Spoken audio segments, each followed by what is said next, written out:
in today with us. On behalf of the Sandbox Center team, we're super excited to be having Samra Zafar join us today for a conversation surrounding the importance of mental health, creating connections, and what it means from an entrepreneurial perspective during the current climate our world is facing today. So for those who haven't been acquainted with us or the Sandbox, I'm Mackenzie. I head up the marketing and public relations at the Sandbox. And that is Danielle over in the other corner. She's our managing director. And we're two of the 5 members of the Sandbox team. The Sandbox is located downtown Barrie, and we connect people and their ideas to business resources where guided collaboration and the sharing of collective knowledge supports their journey to success. So usually the magic that happens in our space. Samra's been in our space before, so she knows from entrepreneurs to business owners having meetings, it's usually a pretty bumping place. But because of the current circumstances, we're doing our best to stay motivated and bringing the magic to you virtually. So here we are today. And before I pass it along to Danielle, I would just like to go over a couple of housekeeping rules for the webinar. Our attendees are muted, as you'll see when you come in. We'll be taking questions throughout, so we encourage you to use the Q&A feature at the bottom of your screen for questions and not the chat, and we'll facilitate the questions as they come through. A recording of this webinar will be provided to you once it's done, so you can refer back if you'd like. And finally, just a couple quick thank yous to all of our community partners for supporting with the sharing of our events, like the Barrie Chamber of Commerce, XcelerateHER, the Southern Georgian Bay Chamber of Commerce, and Orillia CDC, and many more. So thank you very much for your support. And now, Danielle, I'll hand it over to you to introduce our guest of honor. Thanks so much, Mackenzie, and thank you all for joining us.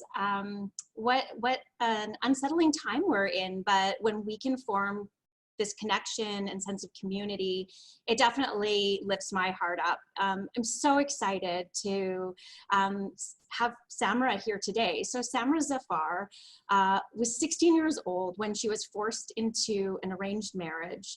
For years, she was isolated, humiliated, and assaulted. And Samra's story really takes her from years of abuse to graduating at the top of her class and leaving her abusive husband. She has released a best-selling memoir, A Good Wife, and Samra went from a child bride to a businesswoman and a human rights activist. She's proof that no matter how difficult circumstances are, that you can overcome them and create a life you've always dreamed about. This message is inspirational, and I find it so timely. So Samra, I'd really love to hand it over to you to kick off this virtual fireside chat of sorts by sharing a little bit about your journey, what got you to where you are today, and then we'll dive into conversation and then open it up to questions with our audience. So Samra, over to you. Thank you so much. Thanks for arranging this, both of you, and thank you for inviting me. And thank you for to the entire team at Sandbox. The event that we had a few months ago, it seems like a lifetime ago now because of everything that's going on. It was some other world we were living in, but it was truly really special and definitely a highlight of my year. So so thanks for arranging this, and I'll start off by sharing a little bit about my journey and why I feel like settings like these and what you're doing right now is so important. Because as I look back on my journey, the fact that I came to this country as a child bride, I was abused for 11 or so years, had to fight my way to get basic rights to education, finish high school through distance learning at home because I wasn't allowed to go to a regular high school, and then save money by working as a babysitter at home because going out of the house and getting a job was not allowed. And just all the little battles and the steps that I had to take in order to gain just little bits of freedom, like things that we take for granted often. And then eventually go to school and be able to leave. And it didn't just stop there. Even after I left, it was the cultural shame, the stigma, the financial difficulties and everything that comes with it to build a new life from scratch. And you're not just building from scratch, you're building from kind of, even below ground zero because of all the different barriers and the lack of confidence and the toll abuse takes on one's self-esteem. So as I look back today on that journey of going from there to sitting here today, a few things ring true, a few sort of big takeaways for me that I would like to share. The one thing is yes, you have big goals, but and you can think of okay, this is my plan. I'll do this, I'll do this, I'll do this, and this is how I'll get there, right? But the reality is very different. There's no straight path. You'll have to take detours. You will fall. You will fail. It's absolutely inevitable. You will get unexpected situations happen to you, which is pretty much what's happening right now, right? It's so unexpected, it's so out of our control, so all our plans just go out the window, right? And then you have to think on your feet, and you have to think, okay, what can I do now? So when I couldn't go to a regular high school, like when I came to Canada, I didn't have any plans of having a kid right away, but I found myself pregnant at the age of 18 and being a mom at the age of 18. And I was like, okay, now I can't go to a regular high school to finish that, but what can I do? And I found the Independent Learning Center where I could order courses and do them at home. Similarly, when I couldn't go out and get a job, I found a way to make some money at home by working as a babysitter, and then little ways to get my driver's license, to get a car, to get a cell phone. And so you got to be agile, and you got to be flexible, because things will happen that will be completely unexpected, completely out of your control. But the way you respond determines your outcome. So there's this one really cool equation that I learned, which is E plus R is equal to O. So E is the event that happens to you or happens in our life, and E is oftentimes it's completely out of our control. Like what's happening right now, it's completely out of control.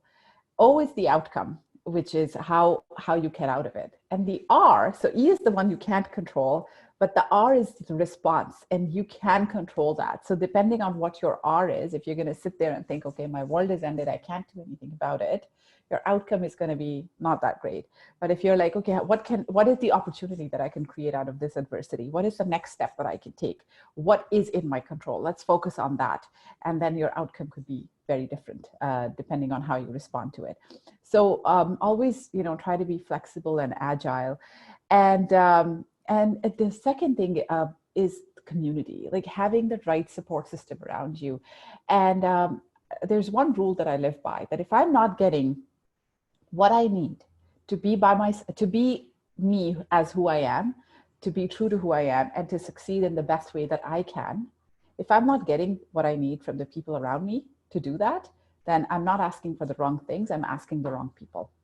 So you have to surround yourself with the right people. And sometimes it's really hard to create those boundaries, because it could be your family members, it could be your people that you've thought of as friends forever, and now they just don't align with you in terms of values. It could be your children, it could be people that you actually care about, and they've been with you on your journey so far, but it's just not working anymore. So I hear that all the time from entrepreneurs, that like the people that I've been friends with in my corporate life, they just don't get it why I'm quitting my job and going off to start a business on a whim. I'm like, but you get it. You have your dream. You believe in it. And when you're on that new journey, you just now have to create your own personal cheerleading squad, which is different than the one you had before. So I'm always very conscious of who I surround myself with, and also be flexible in that, because if someone's close to you right now, doesn't mean that they can be right for you. I'm not saying cut people off and not talk to them ever again, but definitely have good boundaries in place. I think that's really key. And lastly, like be kind to yourself, and be very mindful of the fact that we're all humans, and having emotions like pain and failure and grief and things like, I don't feel that great today. I don't know if I can do this. Self-doubt and all those things are very normal. And we, as women especially, we tend to beat ourselves up a lot over those things. And I'm certainly guilty of doing that myself, but I'm trying to get better at it. And I've learned that courage and confidence is not the absence of fear and self-doubt. It's knowing you're afraid, knowing that you're doubting yourself, being aware of it, and going forward anyway, with the faith that this too shall pass and I will make it. And you absolutely will. So long-winded answer to your question, Danielle. I love so much in that. I love the equation, the alignment of values, the kindness to yourself. I'm wondering if you can share a journey that maybe a part of the journey that you were on, and a real stressful moment. And how did you cope in that moment? Oh gosh, there's so many. I mean, there's the one that comes to mind instantly, uh, and it's less of a moment and more of a period of time. When I was in my marriage, the first few years were absolutely the hardest because I didn't even know what was going on. I was so young. I was a teenager. I was a mom. I had gone suddenly from being a schoolgirl, a high school girl with who was playing cricket outside, to now being a wife and a mom and married to a man who was a virtual stranger and who was so much older than me that I couldn't relate to him in any way. And then the abuse started, and I didn't even know what to call it then. Like I didn't even know. Like I was being told that whenever I would say, "Why do you call me these bad words?" or "Why do you treat me this way?" the answer would be, "Because you deserve it."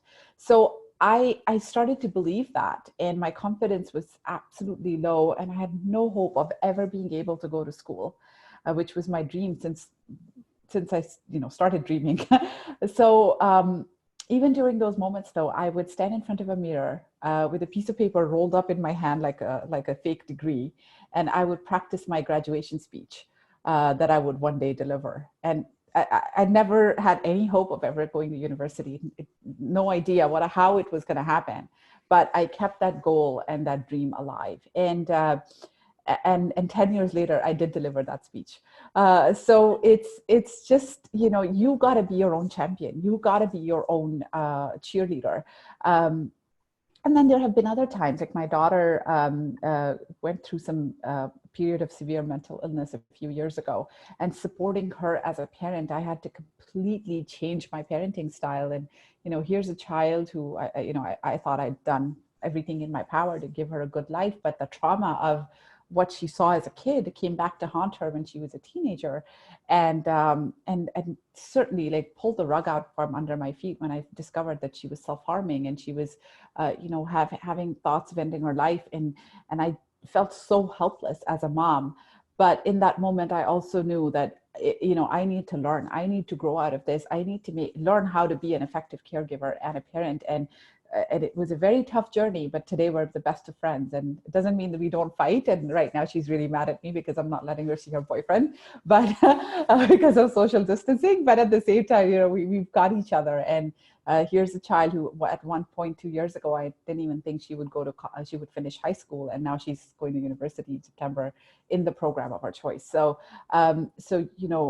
just learning and supporting her through that journey has been pivotal for me, even my growth as a person, and certainly taught me to be a lot kinder to myself. And then even now, as I'm in my career, I've realized that my advocacy work, my speaking work, and everything has grown to a level where if I'm going to grow it any further, I need to put all my full-time energies into that. So starting on this journey of entrepreneurship, and then the COVID crisis happens. Like, now there's no more speaking. All the conferences are wiped out. It's literally like my calendar from being full for the next few months has gone to completely blank. And okay, what do I do now? Here I was, really excited about starting on this journey. And as a single mom with 2 children and the sole breadwinner, it's scary. I don't know when things will pick back up. But at the same time, I keep reminding myself that I'm not in it alone. There are others who are struggling through this too. And I've been through worse situations and I found a way. So I will get through this too. That may mean taking some detours or putting on my thinking cap and thinking of things that are outside the box. But it's really about that perspective and that lens that you have, seeing everything that happens in your life as a learning moment. That what can I learn out of this? What is life trying to teach me?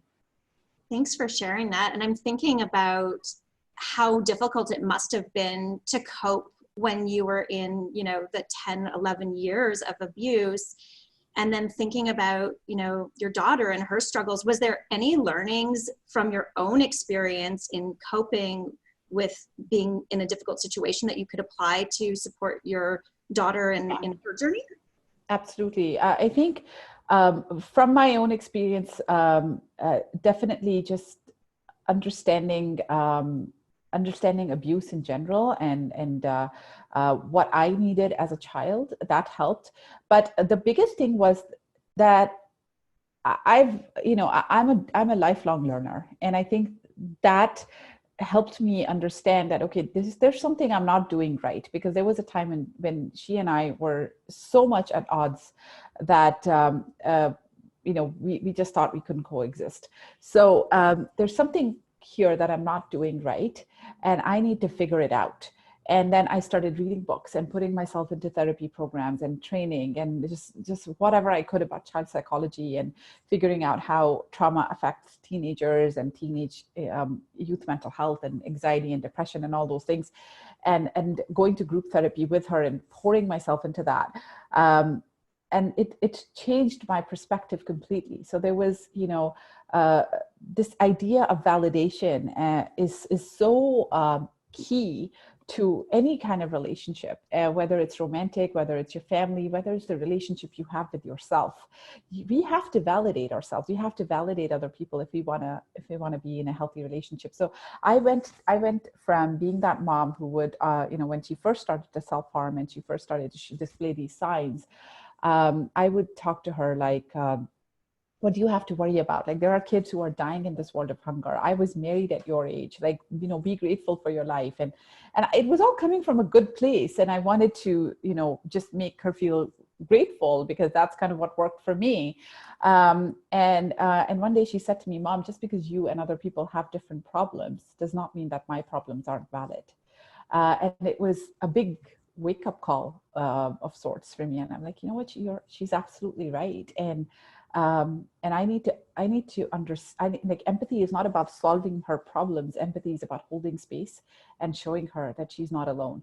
So I went from that mom who was always trying to fix her problems, to eventually a year or so later, after having gone through all the therapy and learning and reading books and just improving our communication skills. There was one time when we were in a group therapy session, and she had a panic attack, and she got up and went out from the building and went and sat in the middle of the street.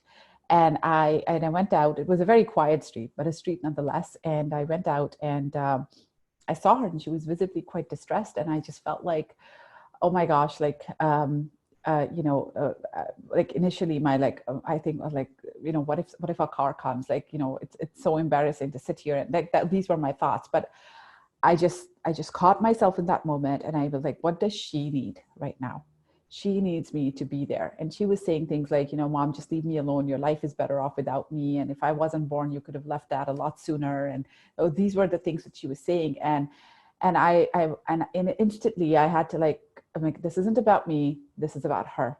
So I went and just sat there in the middle of the street with her. And she looks at me and she's like, what are you doing? Why you're going to sit here in your short dress and 4-inch heels? I said, yes, I am. And we can sit here for as long as you want. I love you, and I'm not leaving you alone. Can I just sit here and hold your hand? And she's like, okay. And I sat there with her, and literally within 5 minutes, she burst into tears, gave me the biggest hug, got up, and she's like, okay, Mom, let's go back inside. Thank you for not leaving me alone. And then we finished the rest of the therapy session with our hands held under the table. Mm-hmm. And that story is so close to my heart, because it was literally in that moment catching myself. And instead of saying, this is embarrassing, get back up, you can go home and talk, and just invalidating her emotions, that what she's feeling right now is silly, but it wasn't. It's not silly to her, and it's not silly to me, because what she's experiencing is real, and my job is to be there for her in that moment and hold her hand. And as I look back to my childhood, I didn't get that from my parents.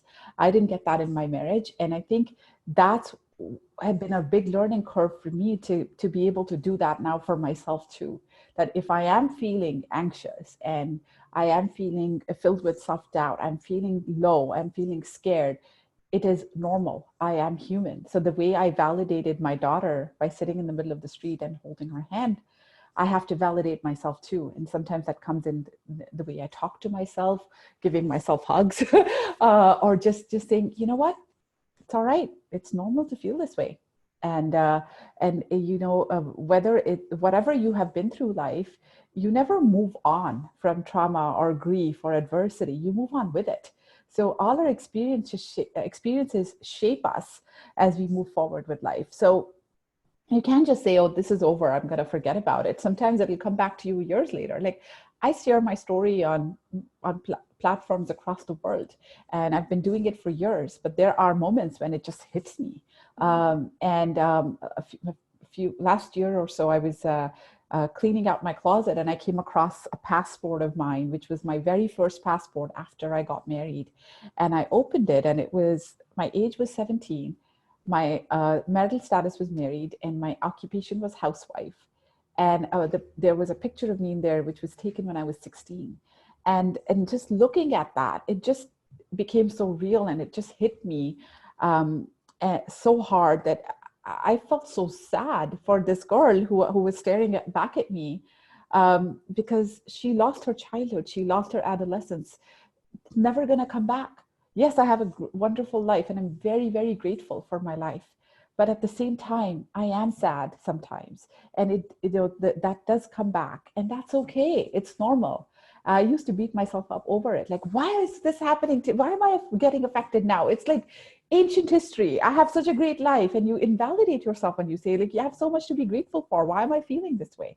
Like, even right now, as we are all going through this time, you know, I hear it all the time for people like, no, I shouldn't be sad because I'm stuck in my beautiful home when my fridge is stocked with food, and I've got my lovely warm bed. There are so many people in this world who don't have all that. They don't have food, they don't have a home, and all of that. So I have no right to feel sad. I'm like, you have every right to feel sad, because your feelings are just as valid. Just because there are other people, there will always be people in this world who have different problems or bigger problems, if there's even a scale. But you have to be kind to yourself, because your feelings, your emotions are valid, and we need to validate that ourselves, just the way we do it for our children or for our loved ones. We need to love ourselves the same way. It's amazing. Thank you for sharing that, and especially the story about your daughter.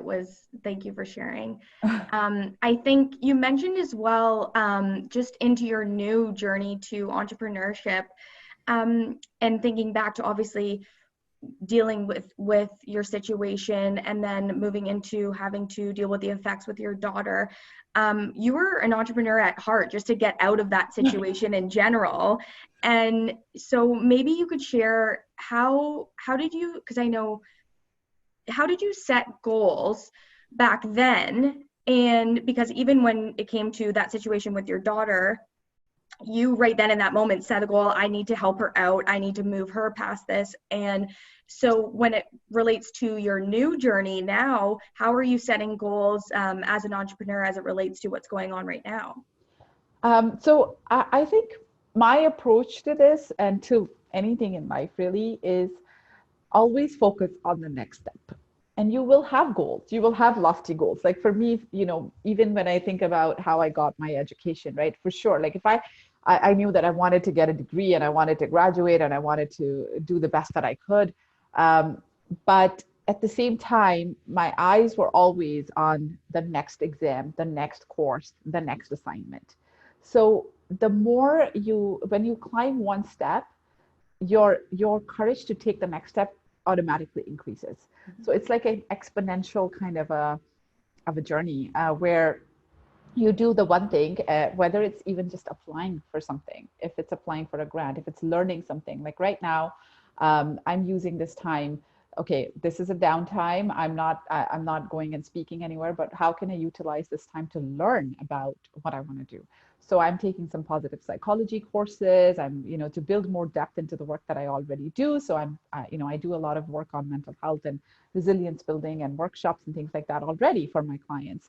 I do it from more of a anecdotal and experiential point, and you know, that's always important, because this is life experience. This is stuff that I've lived and talked to across, you know, to hundreds of people, thousands of people across the country in the past 6-7 years of doing this work.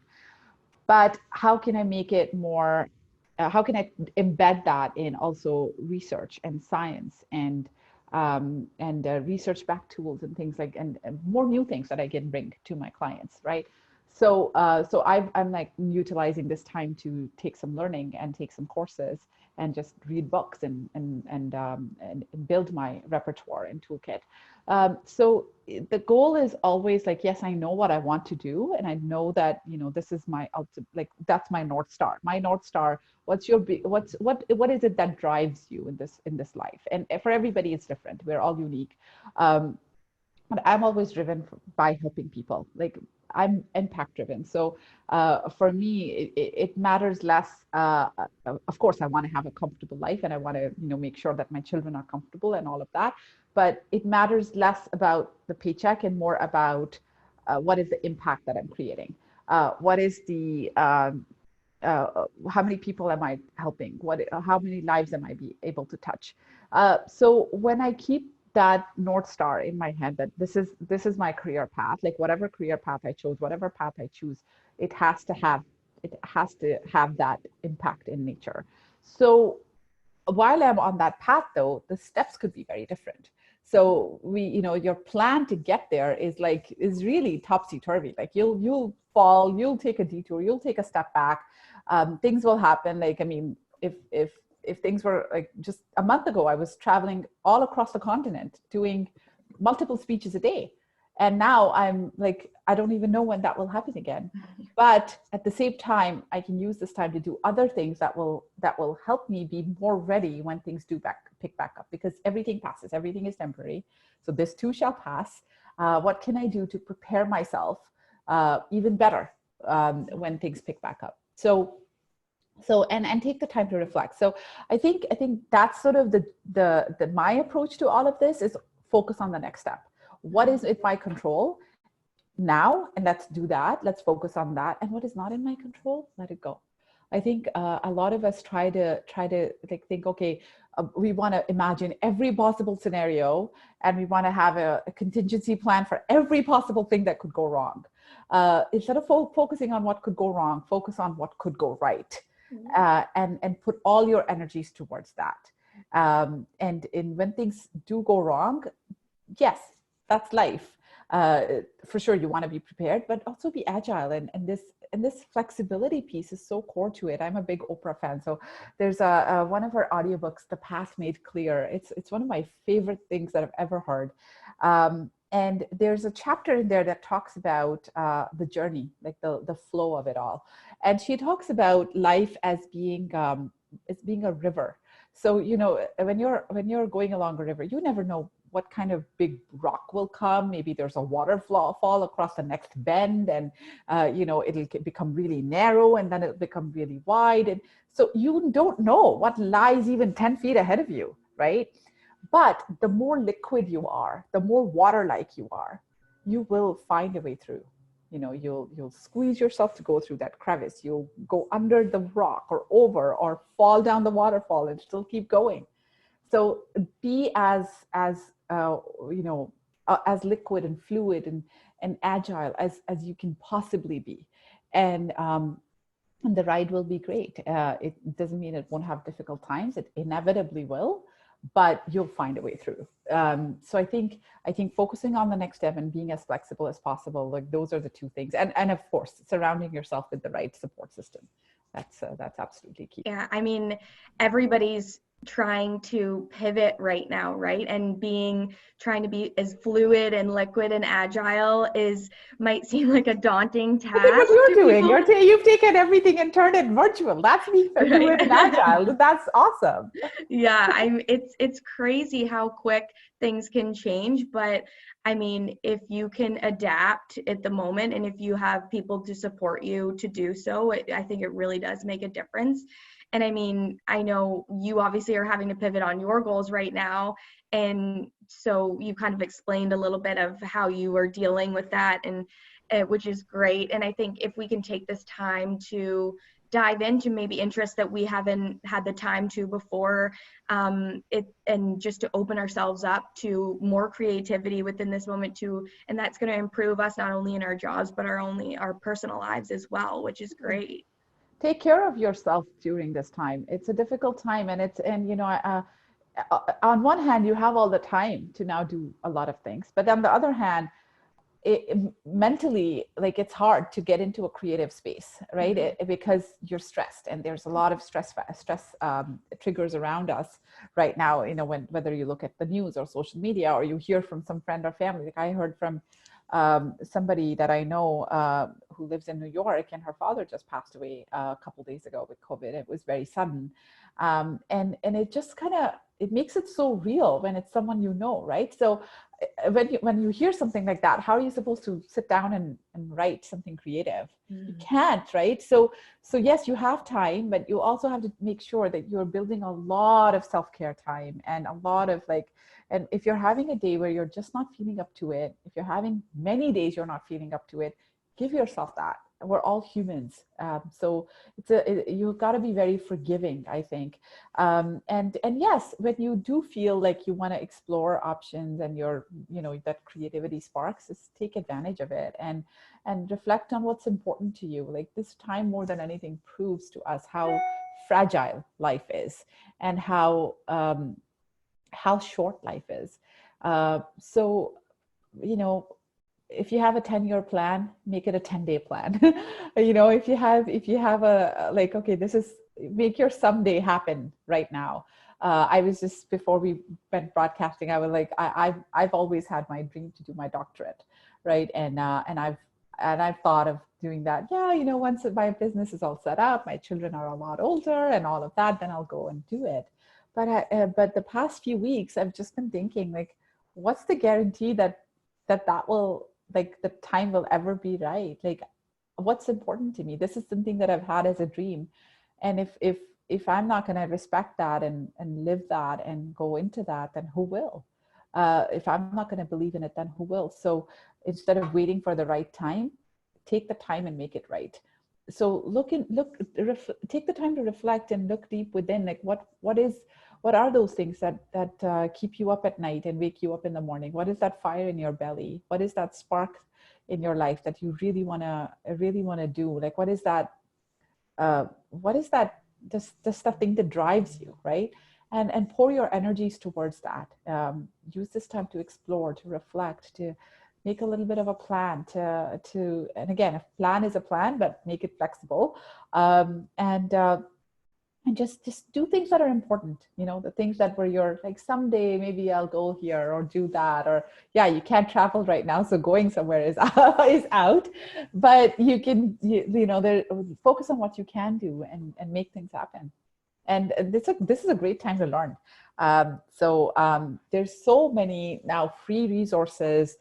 So when I was looking at, studying about motivation, resilience, positive psychology, I found so many amazing courses on Coursera, which is a free platform. I mean, yeah, you require monthly membership, but overall, otherwise the courses you can just sign up for free. There are so many different websites that you can look into, and books you can read. Like, take the time to learn and develop and grow in areas that you feel are helpful to you. Nice. I really, I love the whole river example. And so it so resonates with us as well. And yeah, we similar to you, and as you think about your education and being like, yeah, one day when, the setting is right, we will explore that. But that's very much actually how going digital was for us. We were like, on a rainy day, when we have some time, we'll make sure. And now we're like doing everything digital. And thank goodness for platforms like this. And I agree, trying to access as much inspirational content that we can get our hands on and share that out.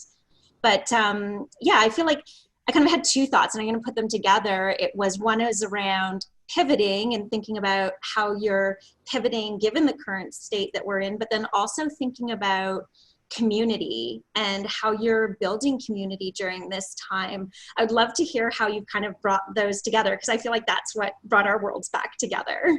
Yeah, absolutely. So when all this started, and suddenly we're isolated. Like I'm telling you, like 3 weeks ago or 4 weeks ago, I was in Regina speaking in front of 2,000 people, and I was on a whirlwind tour for International Women's Day, and speaking in front of thousands and thousands of people across North America, and suddenly, like, we're now at home and we can't even be within 2 meters of anyone except for who we're living with. So it just changed like this. And I was like, wow, I just feel really lonely. I feel really disconnected. And little things that you often take for granted. So I'm known among all my friends and people who know me that I'm a hugger. I love hugging, and like I can't do that now. So it's like that suddenly hit me one day, and I'm like, wow, like I really miss hugging people. It's little things that we take for granted, and or going out for drinks with a friend, or just having takeout, or I mean, you can still do takeout, but going out and eating out like that's going to the movies and buying a bag of popcorn. And it's a time of deep uh, deep isolation for a lot of people, right? And that's leading to anxiety, that's leading to and especially we don't know when it's going to end. So I thought, okay, well, if I'm feeling this way, I'm sure there's a lot of other people around who are feeling this way too. So what can I do to create that little bit of connection? So 3 weeks ago, I launched something called Connection Circles, which are I'm doing them 2 or 3 times a week. They're like webinars on different topics where people come together on Zoom, and we share different ideas. And it's an intimate setting. I mean, I cap it off at 30 to 50 people. And we just talk about, different topics related to mental health, resilience, connection, just whatever's on our mind. So I did one a few weeks ago, which was on what if thoughts, which is like, how the worry chain in our head just keeps going. Like, what if this happens? What if I lose my job? What if I can't, then I don't have money, and then I can't pay my rent, and then my landlord evicts me. And so it starts from one thing, and then the what if chain starts, and then you catastrophize it in your mind, and it just runs away with you. And then it leads to a lot of anxiety and discomfort. So I just shared a little, that was a theme of that. And I shared a little presentation on like, what can you do in that moment to stop that chain of worry thoughts, and really calm yourself down, and be more in a positive space. So that really went well, and a lot of people chimed in with their own ideas and stuff, because I always make it interactive. So I speak about maybe 15-20 minutes, and then I open it up to Q&A, and sometimes I have guests in and stuff. But that particular one was really special because all the people later on, when I asked for their feedback, they said the biggest compliment that I got from a number of people was that it felt like we were sitting in a living room just talking to friends. And I was like, that's exactly what I wanted to create. That's exactly what people are missing right now. So I'm going on with this, and now I've started to bring guests in and talk about different topics as well. Like yesterday, I had one of my mentors, Lana. She was talking about navigating a career of change during this time, and being agile with your career, and thinking of different things you can do, and learning and all of. So that was really helpful. I'm doing that, and I'm also there. I've been reading a lot of articles and reports on how domestic violence is increasing right now, because isolation is one of the biggest tools that abusers use to control their victims. And right now it's being handed to them on a silver platter, right? Because they are isolated, and the victim doesn't get any kind of relief, because she can't go to friends, she can't go to work, she can't go to just go out and get some relief. And he is not going to work either. So, and when an abuser who's already an abusive person is under pressure, and there's financial stress, and there's a crisis situation, abuse always escalates. So even in my marriage, the worst times were the times when he had lost his job, or he was under stress, or he had some surgery and he wasn't able to be mobile for a bit. And those were the times when I became his punching bag, and the abuse was at its worst. So a lot. It was heartbreaking, but not surprising to read those articles. So I'm launching a special connection circle, which is solely the theme is about domestic abuse, on Monday nights at 8 p.m. So every Monday night at 8 p.m., we'll get into a Zoom room, and you can join anonymously if you want. You can email the questions ahead of time to me so that I can address them if you're not comfortable talking about it, and they will not be recorded. It's completely safe and anonymous. So it's just a place to come together and connect. So if you think you're being abused, or if you are, or if you know someone who is, and you just want to learn how to help them, then that's those are the things we're going to talk about. And if you're not ready to leave yet, and you don't have anywhere to go yet because of what's happening, what are things you can do to keep your confidence up, to just cope and keep and be safe. So that's sort of that's happening on Monday nights, and it's starting on this Monday. And then the third thing I'm doing is virtual book club. So one of my favorite things to do as an author has been over the past year, I've joined hundreds of book clubs. So any book club that picks up my book and reads my book, I join them for a conversation. And if it's in GTA, then I join in person. And if it is in outside of that, then I Zoom in or Skype in. So I've joined hundreds of book club conversations from coast to coast to coast over the past year, and I just love it. That's happening on Friday nights at 8 p.m. Starting tonight. So anyone who's read my book or who's curious about my book or who wants to discuss my book or themes or whatever, just come in and we'll have a chat. So that's something that I'm doing as well, and just to connect with people. So and I'm sure I'll dream of new things, but those are the three things: the webinars, domestic violence circles, and the book club so far. And then joining conversations like these, which is just so Absolutely. awesome. Yeah, I mean, you have a lot on the go for not doing anything.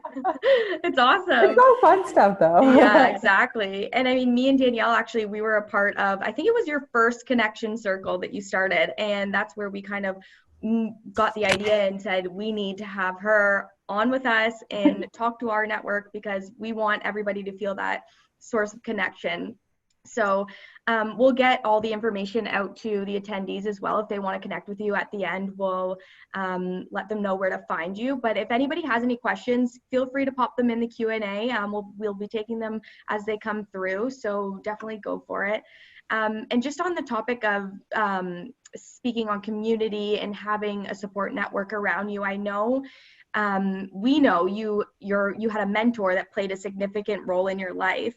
So could you share kind of more about that with the group and how he created that impact on your life today? Yeah, I've got a bunch of mentors, but he is absolutely truly special.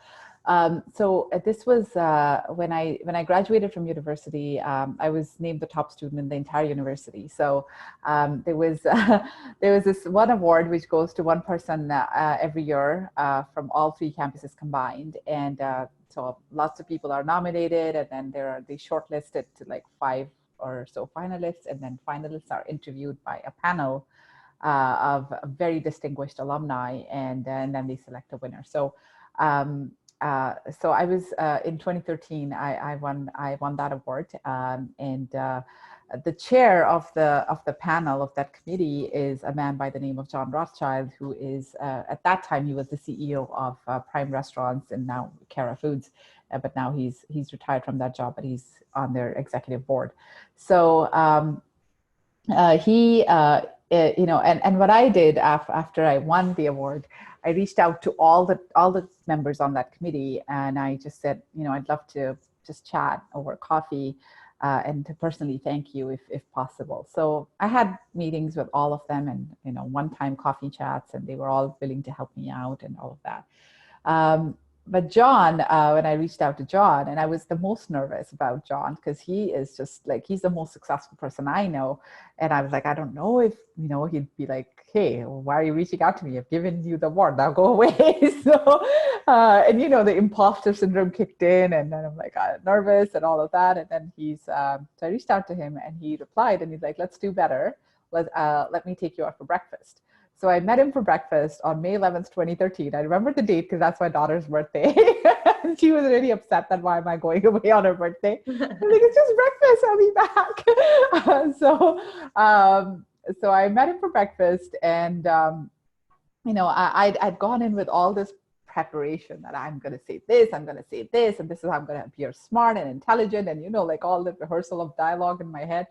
And then when I went there, he is just so humble and so real, and he just made me feel so special in that conversation. And I just felt like I'm an equal. he's truly, truly a remarkable person. And he asked me, so how can I help you, Samra? How can I help you in your journey? Tell me what you need from me. And I just blurted it out. I'm like, can you please be my mentor? and he's like, you got it. And now it's been 7 years. He's, and he is the closest thing I have to a father. I see he's number one speed dial on my phone. I call him for anything and everything, whether it's, personal situations like my daughter, what I was going through, and he was there for me during that time, or whether it's professional stuff, and right now, especially, he's especially helpful as I'm going on this journey of entrepreneurship, and he's been an entrepreneur for so long. So he's a tremendous source of guidance. But more than that, it's very human, and just knowing that someone like him believing in me so strongly, it helps me believe in myself, and it helps my confidence go up. And it just, I always tell him that whenever I talk to him, I just feel like I can conquer the world. And those are the people that you want around you. Those are the kinds of people who make you feel that way, who are cheering you on, who are your allies, your advocates, your supporters, who are just unconditionally there for you. Because there's, if, like I said, if you're not getting what you need, you're asking the wrong people. And now that's my benchmark for the friendships and relationships that I have in my life. So yes, I know a ton of people, but the people that are very close to me are people that I know will have my back, and I will have theirs no matter what. And they can come in a variety of shapes and colors and sizes and all kinds of things. So sometimes you think, oh, our family will be our biggest supporter, or our, friends will be our biggest. No, you'll find them in the most unexpected of places. So another one of my super, super close friend and a mentor, he's less of a mentor, more of a friend, but he's just a big cheerleader. He was my former boss when I used to work at RBC, and he was my boss there for about a year and a half. And eventually I went to another team, and then eventually I went to another bank. But he and I have just stayed in touch, and our friendship continues. And I just know that he's the person I can completely be myself with, take off whatever mask I put on when I go on stage, and just be me. And I try to be as authentic as possible even when I do go on stage and in front of everybody. But there are just some people where you can just completely be yourself and feel safe to do that. And he's one of those people. So, again, so unexpected, but you never know. And you just have to trust yourself and trust the energy. So how sometimes you meet someone and you're like, I don't quite know, but I can't put my finger on this, but it just feels right. Like it feels like this is my people. Trust that feeling. And sometimes you'll feel like, I don't know what it is, but I just don't feel like, I just don't feel comfortable with around this person. So I'm a big believer in energy. And when your energy, is in sync with somebody, you'll feel it, and trust that feeling, and then cultivate that connection and that relationship, and you'll never go wrong. That's great. I mean, they taught you so. Yeah, they taught you so much, and they continue to, and it's a two-way street. So John keeps saying that somewhere along the line, like the roles have switched. Yeah. I don't think so. Well, I was going to ask you, how do you feel as being a mentor now? Like, clearly you are to many people, even to people who read your book. You're obviously, like, they look to you for mentorship just by being a reader. How do you feel about that? I feel privileged. I actually feel I'm a big believer in the thought that with success comes responsibility. So the reason that I wrote my book, the reason I started sharing my story in the first place, the reason I do this work is because I know that my story isn't just mine. I know that I'm not the only one this happened to. There are millions and millions of women and girls. And if you even expand beyond just the abuse and my particular story, but even otherwise, like we all go through so many different challenges in life. We all go through adversity. So we there could be someone who went through something completely different than I did. So it's the path is different, but the journey is the same. We're all on this journey of finding ourselves, discovering ourselves, being more connected with ourselves, showing up as who we are. The biggest need we have as human beings is to have that safety to just be who we are, right? And to connect with people as who we are. But unfortunately, the way society and culture and other forces condition us is we need to be less of this, more of this, a little bit more of that, like polish the rough edges and all of that to be worthy. We're always taught we're not something enough, good enough, thin enough, fat enough, like, better, like whatever enough, right? Rich enough, connected enough, extroverted enough, like, and I find that so painful because my journey in life, the biggest path that I've been on has not been to learn new things, but to unlearn all of that. That as a woman, I need to be this way, that way. As a girl, I need to dress this way or that way. Or as a wife, I need to, like, no, you just need to be you. Like, we are all born with the birthright to be loved and expected as who we are. And we spend half of our lives learning stuff against that, and then the other half unlearning all of that. So I think, so even though we all have different paths, but that journey is the same. And I just, I want to just connect with people on that journey and help people on that journey. And I wouldn't be here today if it weren't for so many people who were there for me during my difficult times, people who opened the door for me, people who helped me navigate through things that I just didn't know how to, like friends who showed up at my doorstep with ice cream when I was having a bad day, another friend of mine who took me to a food bank when I didn't have money to pay for groceries, when I just left my marriage and I was almost homeless at that point, or my professors who sat down with me in their office hours and motivated me, and my mentors who helped me make those critical decisions. I would not be here. So we're not here to do it alone. We're not meant to do it alone. As human beings, we are a tribal species. So we want that community. It does take a village to raise someone up. And now if I can be part of someone else's village, I consider it an honor and a privilege to be able to touch others' lives the way people touched mine. And we're all on that journey. So no matter where you are, I still have a lot of mentors, and I always will. But now I can also pay it forward. And so we can all do that no matter where in life we are. Mm-hmm. I think you're doing a really good job. So I know a lot of entrepreneurs are looking for, maybe right now, probably before, but they always look for that aha moment. What's going to change for me? Is something just going to come along, or what is my path? What is my journey to get there? So have you had one of those aha moments Several. in your entrepreneurship journey? Or I think the biggest aha moment was first deciding that I want to go on this journey. So I've had a corporate career for now 6-7 years, right? And certainly I could continue and do that.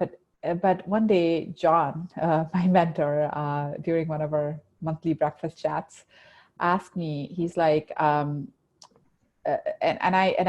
he's like, when you talk about your corporate career, you talk about it as a very matter of fact. I did this, I did that. And when you talk about your speaking and the helping people and the online courses, because I'm working on launching some online courses on this kind of stuff, on mental health, resilience building, and parenting with validation. And also, it's like when you talk about that stuff, your eyes just light up.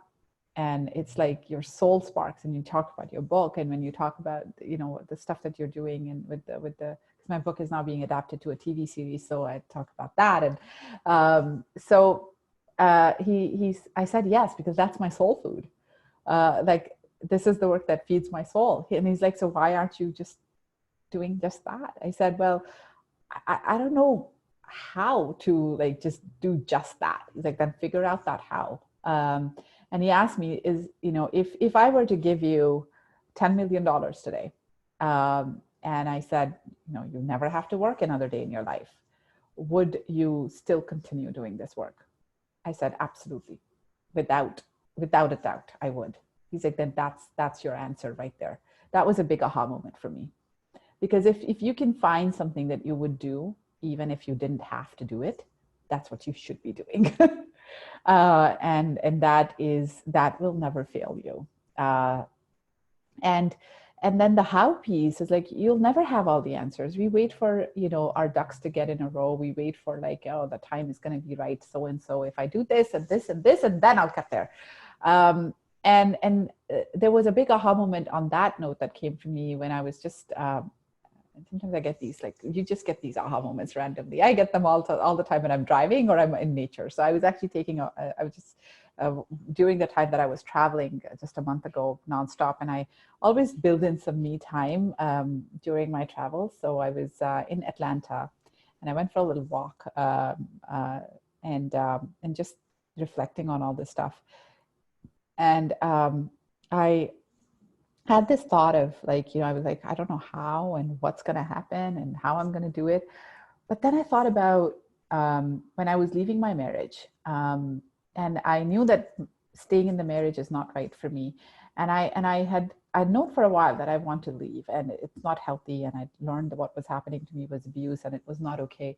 But I also was nervous that I don't know how I'm going to make it. Maybe I should wait another few years once I graduate and get my degree and get a job, and then I'll leave, because then I'll have a little bit of certainty and all of that. But at the same time, the abuse was escalating to a level where I just couldn't take it anymore. I was just, way past it. I just didn't want to tolerate that for even one more day. And I took a huge leap of faith when I left. I was broke. I was homeless. I didn't have any friends. I didn't have a post-secondary degree. I was in my second year of undergrad. I had two very young children who were 9 and 3 at the time. My younger daughter hadn't even started kindergarten. And I didn't know a lot of the answers, but I just took this giant leap of faith that I'll figure it out. And I did. I had to work 4 or 5 jobs on campus to make ends meet while I was a full-time student and raising my children. But I found people. I found the ways. I found the little, crevices and flowing above the rock and under the rock and all those kinds of things. And eventually, it all worked out. So as I was thinking about them, the how is not important. It's the why that's important. Why do I want to do this? And where do I want to go with this? And if you have that kind of clarity, you'll figure out the how. And you just have to have enough faith and trust in yourself. So I'm I need to put the same kind of faith in myself that I did then and the way others do now. And I don't have all the answers, but I've got me. And I've got this and I've got this. So follow your heart and your brain will figure it out. So that was a big aha moment for me. And it's just been, there's ambiguity, yes, but there's no question in my mind that things will happen. And when you're on that path of purpose, things will always happen. You can never go wrong. I'm a firm believer in that. That was so inspirational. I love so much in that. And I know we're at the hour, so we'll squeeze in one last question and then we'll move on to some closing remarks. So we just wrapped up International Women's Month. Mm-hmm. And I know you were a big feature for us to celebrate in concluding that month. I'm curious, thinking back to the beginning of the month when we were still busy and traveling, what was a highlight for you from that month? Because I feel like you must have been at the center of so many conversations. Yes, it was a crazy 2 or 3 weeks. It was really, really, it was quite special. I was not going nonstop on from one city to the next. So I'll share a couple of moments. One a little bit personal. And so it actually, I was on a flight from Edmonton to Toronto, and I'd been under quite a bit of stress over the last couple of months, just because of this whole, I don't know what I want to do now, and going into entrepreneurship, is it going to work out or not, or whatever. And an anxiety attack on that flight, and that I didn't even know what was happening, because initially I was like, is it like motion sickness? But I fly all the time. Like, it can't be. And then eventually, like, I just breathed and calmed down, and I got and there was a doctor on the plane, and he asked me, how I was feeling and everything, and eventually, like, you probably had an anxiety attack. So just follow up with your family doctor. And it sort of just reminded me of the importance of self-care, and taking and being kind to myself, and sitting in the middle of the street with myself and holding my hand. So that was a big, even though it was tough that time, in that moment, to go through that, but it was a very big reminder that I needed, that what, life is much more than like, there's a lot more to life, and there's a lot more that I want to do something that's important to me, and that drives me, and that gives me happiness. So don't stay in a situation that's not healthy for you and that's not happy for you. Life is just so much more. So so that was one thing. And then when I was on the tour for the next 3 weeks all around North America, so many moments. So I was in Atlanta, speaking at the Rotary conference for Georgia. And the people that I met there were all, people who are giving back in their communities. There's a big focus on sex trafficking and human trafficking, because Atlanta is the hub of that in the United States. And so I talked about how my journey as a child bride, and child marriage, I always say, is a legalized form of pedophilia and sex trafficking. Just because there's a marriage certificate attached to it does not make it okay. It's I talked about that. I talked about my journey, and it was just a fantastic response, and to just get that warmth from thousands of people, it was truly special. And I made some great connections there to get involved in some ongoing work that they're doing to combat human trafficking. And then I was in rural Manitoba the next day, and that was in a very small town, in a high school, and they organized a conference where girls and transgender girls from all the high schools in the area came together in that auditorium, and it was like a 2-hour event. So I did like about a 45-minute keynote, and then after that was a discussion with all these girls. And it was, I think personally for me, that was just so, I can't even, it was magical. And the girls there, because they are going through a lot of this stuff. Like, they're, so many of these girls, they were all high schoolers. So they came and talked to me about their own experience of being sexually assaulted, or watching one of their friends being sexually assaulted, or facing being exposed to domestic violence at home, and watching their brothers being abused, and then with the transgender girls, it was just that whole concept of hiding who they were in order to fit into a box so that they could be accepted by society. And coming out of that, how hard it, because that's what I think, what I focused my speech on, was just to accept and love yourself the way you are. So the amount of hugs and I love yous that I got after that speech, oh gosh, like, anytime I'm ever in doubt, like, of like, am I on the right path, I just need to think back to that moment, and I'm like, yes, absolutely I am. And then the last one that I did, or sort of, yeah, towards the end, was Regina. So that's where I went from Manitoba, and that was at the University of Regina. And I was one of 3 keynote speakers. So there was Don Smith, who's a filmmaker and writer from US. There was myself, and there was Caitlyn Jenner. And the theme of the event was living your truth. So this was a massive audience of close to 1,000 people, mostly women. And the theme was all about, finding who you are and being able to live your truth and being very loud about it. So, I did my keynote, I shared the story, and I think that particular event and just the theme of it was just so very close to my heart. And we all spend so long in our lives trying to hide ourselves and downplay ourselves and be less of this or more of that and all of that to fit in. Whereas I think when you live your truth and when you own it and you're loud about it, there's no going back. It's just absolutely liberating. So I shared my journey in that context, and it was great. Like, I think it was the best standing ovation I've ever gotten, and just the connections that I made after that with so many people. Very, very cathartic, healing, and just really, really great. So lots of great moments during that time. But it's my favorite time of the year, International Women's Day, just because of all the things that happen and the conversations that are happening. And I think it creates a great momentum for the rest of the year as well. Mm-hmm. Yeah, I mean, what a highlight to end the month off of, despite what's going on right now. That sounded like an amazing trip. Yeah, it was. It really was. It was a big whirlwind trip. And like I said, sometimes I had multiple speeches in one same day and I was in different cities.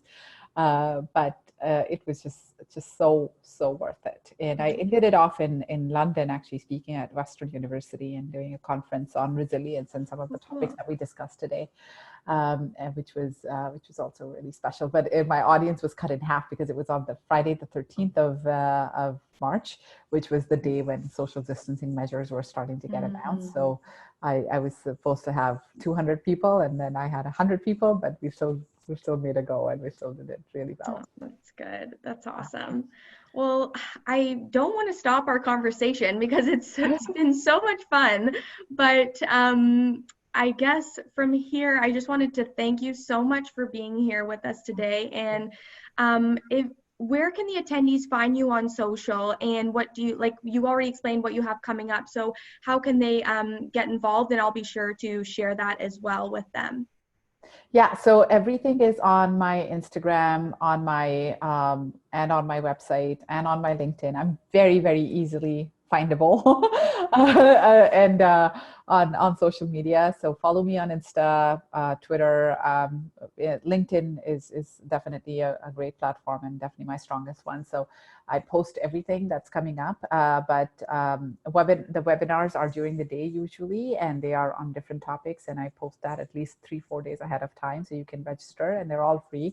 Then Monday nights 8 p.m. is the domestic violence connection circle, and Friday night 8 p.m. is the book club. And you can find all that information on my Insta and as well as on my website. So I know that my web designer is actually just putting that up today. Cool. And my website is just my name, www.samrazafar.com. And I look forward to hearing from all of you. So if you just want to have a conversation or something that really stood out to you and you're like, yes, I'm burning to have to talk to her about this, please feel free to reach out to me.